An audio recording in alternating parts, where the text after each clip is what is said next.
A new champion is being crowned on this glorious day in Indianapolis, and it's Alex Palou climbing out of the car to the roar of the crowd. Victory at the Yard of Bricks, a celebration tonight for Alex Palou and Chip Ganassi Racing after a chaotic start and issues knocked some big names out of the race.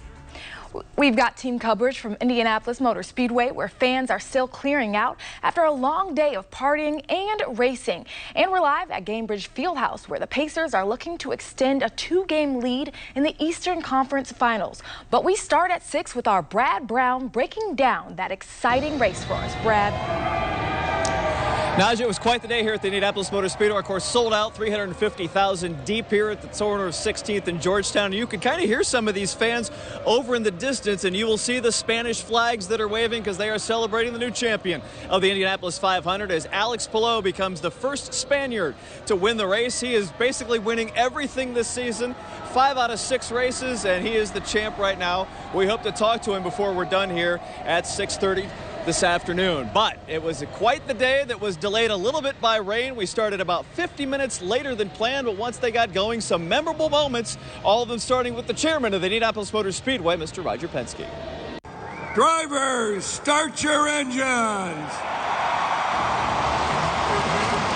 The first incident of the day happened even before the green flag as they were lining up on the parade and formation laps. Scott McLaughlin, one of the Team Penske drivers, started on pole last year, was on the inside of row 4 trying to warm up his tires. Well, he overdid it on one little turn and he hit hard onto the inside of the wall on the front stretch, and that car was done. 0 laps, no opportunity. McLaughlin is somebody who has totally fallen in love with this race, with this series, with the opportunity to race here, but today, nothing for that yellow submarine number 3 team. They were out before it even started. Lost control. I don't know what happened, but yeah, feeling terrible right now. It's really heartbreaking. It's terrible for my team, terrible for my sponsors, terrible for everyone that came out and watched me, and yeah, it's just sad not to be a part of it.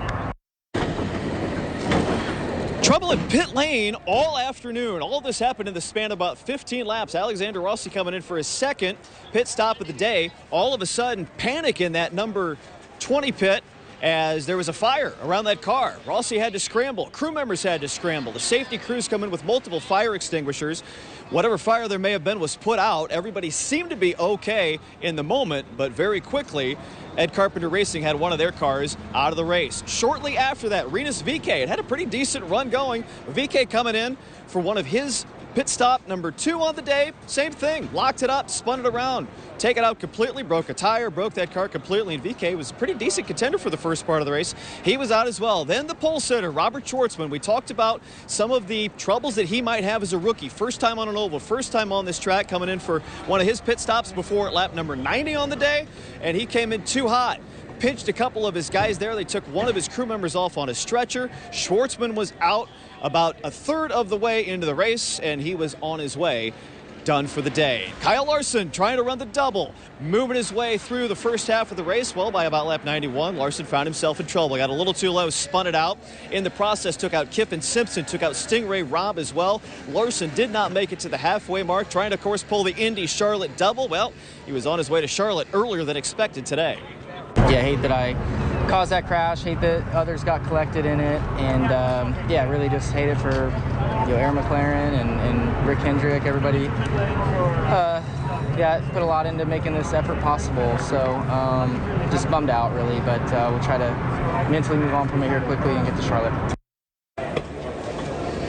Came down to the final 25 laps, 13 to go. Marcus Ericsson, the 2022 champ, had the lead, but here comes Alex Palou. He won the Grand Prix here a couple weeks ago. Won 4 out of 5 races to start this IndyCar season. It looks like he's on his way to a championship. Well, he stormed his way to the front, held off the contenders behind him all the way to the finish, and it is Alex Palou for Chip Ganassi Racing, the first driver from Spain to win the Indianapolis 500. He is having a season for the ages, and it was a race for the ages today as he is the champion of the 109th Indianapolis 500. We take a look at the top 6. Ericsson finishes as the runner-up. Another top 5 finish for Pato O'Ward. David Malukas made a great run for AJ Foyt Racing as well, but he'll finish on the podium and have to settle for 3rd. But here we hear from the runner-up now and some of today's other top contenders. They both hurt very much. It's okay.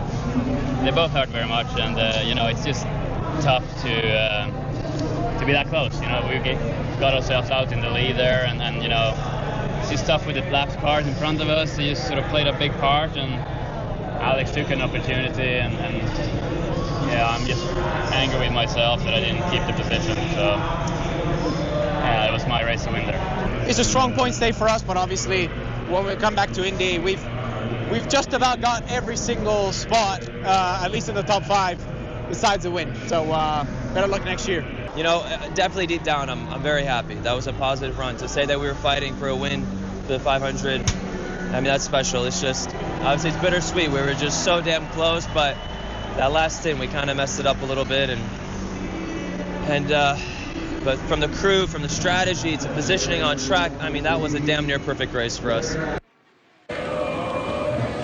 But it takes a perfect race to win it. Today was Alex Palou's day. 300.